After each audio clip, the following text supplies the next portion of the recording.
দাখিল দশম শ্রেণীর শিক্ষার্থী ছাত্রছাত্রীরা সকলের জন্য আমার সালাম। আসসালামু আলাইকুম রহমতুল্লাহ। তোমরা আরবি প্রথম পথের একটা বই দেখতে পাচ্ছ। তোমাদের পরীক্ষা অতীব নিকটবর্তী, তো তোমাদের পরীক্ষা সংক্রান্ত আস্তে আস্তে আমি ভিডিও তৈরি করবো ইনশাআল্লাহ। তো আজকে তোমাদের পরীক্ষা সিলেবাস সংক্রান্ত একটা ডায়লগ প্রশ্নের 10 নম্বরে যেটা আসে সেটা আমি সহজেই বুঝাই দেওয়ার কারণ হলো চেষ্টা করতেছি এই জন্য যে অনেকে আরবি লিখতে পারে না, জবরদস্ত ছাড়া পড়তে পারে না, এই জন্য আমার এই ভিডিওটি। তো সিলেবাস দেখে সূচিপত্রে শেষের দিকে আল বায়ু ও সারাউ, ক্রেতা বিক্রেতা 88 নম্বর পৃষ্ঠায় ভিতরে যদি যাও সেখানে এরকম একটা ঘরের মতো দেখবা, আল বায়ু ও সারাউ, দোকানের মতো দেখবা, সেইখানে এই ডায়লগটা পাবা। এখান থেকে শুরু হবে। আমি এই আন্ডারলাইনটা নিয়ে দিছি, তোমাদের বইতে নাই। আল বায়ু মানে বিক্রেতা। বিক্রেতার দোকানে যখন বিক্রেতার দোকানে যখন ক্রেতা আসে, কেউ কিনতে আসে, তখন সে খুশি হয়ে যায়। যেমন ওয়াজ মাহফিলে লোক গেলে তাকে আহলান সাহলান জানায়, সেরকম দোকানদারও ছাত্রকে জানাইলো আহলান ও সাহলান।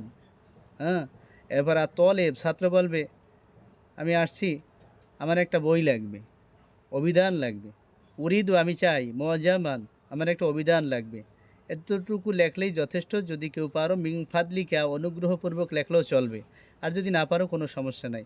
উরিদু মজামান আমার একটা অভিধান প্রয়োজন। এখন উরিদু লেখবো কীভাবে, এটা নিয়ে টেনশনে যে আরবিতে আমি লিখতে পারি না হুজুর। সেখানে বলতে পারো উরিদু লেখতে আমরা বাংলা কীভাবে উচ্চারণ করি। উরিদু, উ লেখতে রু রস্যু, রি লেখতে রয়রসিকের রি, আর দু লেখতে দয়রসুকের দু, এরকম উরিদু। তা উ লেখতে রসু লাগবে, সেখানে আলিফ লাগবে, আর রি লেখতে র লাগবে, এরপরে দু লেখতে দালে দু লাগবে, এরকম উরিদু, আর মাঝে ইয়ে লাগবে, র একটু টান আছে, উরিদু। মু অজামান, মু অজামান, মু হইল ময়ে, ময় হইছে মিম, মু আইন, এরপরে জিমে জ মো অজা, এবার মিম আলিফ দুই জবর মান, মো অজামান। এরকম বাংলা যেরকম পড়বা আরবিগুলো সেরকম উচ্চারণ করা যায়। উরিদু মজামান আমি একটা অভিধান চাই, বই চাই। আল বায়ু বিক্রেতা পারবে আইয়ু মজামান তুরিদু, আইয়ু কোন, আইয়ু অর্থ হলো কি কোন। যে কোনো আরবি প্রশ্ন তুমি মুখস্থ করতে যাও, বুঝতে যাও আর লিখতে যাও, যাই করো, বাংলা আগে তোমার অন্তরে গাঁথতে হবে। যে প্রথম আহলান সাহালান দিল, এরপরে আমি একটা অভিধান চাই, এরপরে দোকানি বলবে আবার যে কোন অভিধান চাও, আইয়ু মজামেন তুরিদু তুমি কোন অভিধান চাও। তলেব বলবে উরিদু মজামান আমি একটা অভিধান চাই, সেটা হলো আরবি, আরাবিয়ু। উরিদু সেরকম লাগবা, আলিফ র ইয়াদাল উরিদু মুআজামান, মিম আইন জিম মিম মুআজামান, এখানে আলিফ লাম বাড়তি আসে লিখতে। আল আরাবিয়ু, আলিফ লাম আইন র বা ইয়া, আল আরাবিয়ু। আল বায়ু দোকানদার বলবে তাফাদ্দাল ঠিক আছে।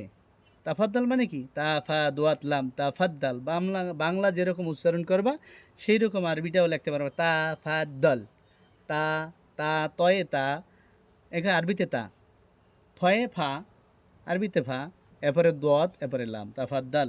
এই আন্ডারলাইনটা এতটুকু লিখবা। এরপরে এইতটুকু লাগবে না, শেষের দিকে ওয়ামাজা, ওয়ামাজা তুরিদু আইদান, অথবা ওয়ামাজা তুরিদু, এইটা তোমার আর কি লাগবে, তুমি আর কি চাও। এই অমাজা তুরিদু ভালোভাবে মনে রাখবা, কারণ এই শেষের দিকেও এরপরে অমাজা তুরিদু বারবার আমাদের লাগবে। পরবর্তীতে অমাজা দোকানদার বলবে আর কি লাগবে, আর কি লাগবে, আর কি লাগবে, আর কি দেব, এরকম অমাজা তুরিদু আর কি প্রয়োজন, আর কি চাও, এটা আমাদের মনে থাকতে হবে। অমাজা মানে কি, তুরিদু চাও। তলেব বলবে উরিদু আমি চাই, কেতাবু তাফসির একটা তাফসিরের কেতাব চাই। সফাতু তাফাসির, সফাতু তাফসির চাই। এরপরে সহজ করিয়া ও কেতাবু নাহু, শেষে দিলাম নাহু, ও কেতাবুন নাহু, নাহুর বই চাই। ও সরফ, সরফের বই চাই। এরকমভাবে এই আন্ডারলাইন টাইনে আমি এতটুকু যে কয়টা আমার লাগবে সেটুকু আমি দিয়ে দিলাম।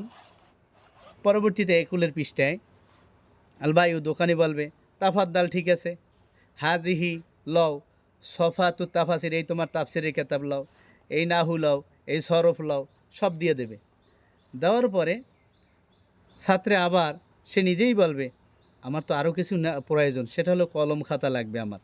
তাহলে কলম খাতা লাগবে বললে উরিদু আমি চাই, দফতারান একটা খাতা, ও কলাবান একটা কলম, আমি একটা কলম খাতা চাই।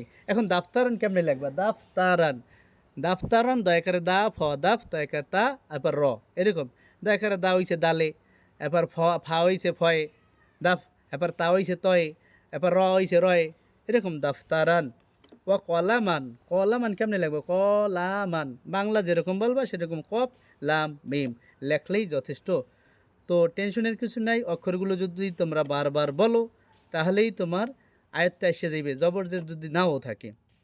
আল বায়ু বিক্রেতা বলবে তাফাদ্দাল, ঠিক আছে। এখন সামনে লাগছে হাল তুরিদু সাইয়ান, এইখানে এইটা যদি না লেখা, তোমরা ইতিপূর্বে বলছিলাম অমাজা তুরিদু বারবার আসবে আইজান ওই আগের পৃষ্ঠায়, তুমি আর কি চাও, আর কি প্রয়োজন, এটা এখানেও লিখতে পারো। হাল তুরিদু সাইয়ানের জায়গায় অমাজা তুরিদু, তোমার আর কি প্রয়োজন। আর তলেব বলবে লা শুক্রান, না লা মানে কি না, শুক্রান আমার আর প্রয়োজন নাই কিছু। আল বায়ু এবারে দোকানে বলবে যে আমার তো এত টাকা হিসাবে আসছে, সেই টাকাটা বলবে না, এখন বলতেছে আল বায়ু আল মাতলুবু মোট হয়েছে আলফা তাকা, আলফা মানে কি 1000, আর যারা গাইড দিয়ে পড়বা সেখানে আলফা নেই 2000 লাগছে গাইডে, আর এখানে আলফা মানে 1000 টাকা ফাকত, মাত্র 1000 টাকা হয়েছে। মাতলুবু মানে মাবলাগু, সর্বমোট 1000 টাকা হয়েছে। আর তলেব বলবে তাফাদ্দাল, ঠিক আছে, হাজিহি আলফা টাকা, এই নেন 1000 টাকা। খুব সহজেই আমি আমার চেষ্টা করছি, তোমরা এখন এটা কি করবা, নিজের খাতায় এরকম যেরকম বানাম করে করে বাংলা থেকে আরবি লিখতে হয় সেরকম একটু নিজে প্র্যাকটিস করো, খাতায় বারবার লেখার চেষ্টা করো, তাহলেই দেখবা এই ডায়লগটা প্রশ্নের 10 নম্বরে আসে, 9 নম্বর শূন্যস্থান, এরপর অন্যান্য প্রশ্নও আস্তে আস্তে আমি সময় পাইলে ইনশাল্লাহ এরকম ভিডিও ছাড়ব। আসসালামু আলাইকুম।